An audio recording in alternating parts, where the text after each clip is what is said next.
Good morning, class.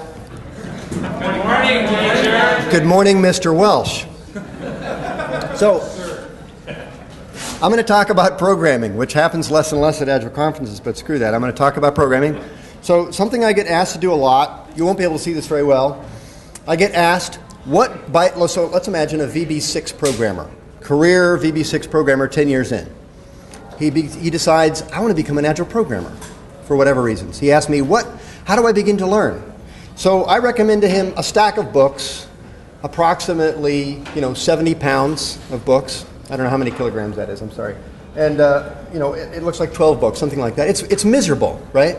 What could be less Agile as a learning curve for some poor programmer who wants to learn unit testing, refactoring, dependency injection, test doubles, mocks, fakes, blah, blah, blah, blah, blah, blah, blah, blah, blah. So I'm working with Crazy Mike Hill. There are two Mike Hills. This is Crazy Mike Hill. He and I are writing this book. This is the thinnest possible vertical slice through that other set of books, okay? Our intention is to produce... I have 2 minutes left. I'm 1 minute in. Okay, thank you. All right. Jeez. I'm doing great, actually. I'm way on time. So our intention for our book, first version will be in Java, is that it is something like 10% book and 90% online code base, a bunch of things that we call quests. So a learning ecosystem. The notion is we give people relatively simple sets of exercises. We ask them to repeat them a lot.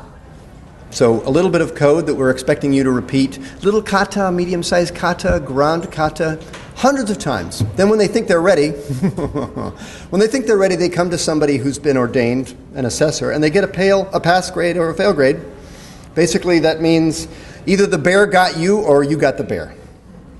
So if they get a passing grade, they get a mug or a T-shirt that says, "The bear didn't get me."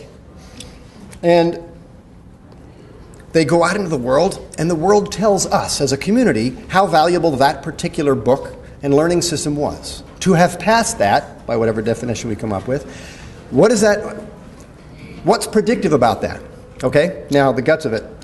The things that we're going to cover in the first book are what I call method level and statement level complexity, by which I mean naming things, naming methods, all of the cleanliness within a class. So nothing about object modeling, nothing about design patterns. It's just extract method, a little bit of test-driven development, basic duplication elimination, extracting interface, blah, blah, blah, basic legacy code rescue. So what I want is for people to end up with really tiny methods, really simple cyclomatic complexity. I'm so done. And nothing about the relationships between classes in this first book. And then when they're done with that, we can start talking about composite and strategy and whatever. Thank you.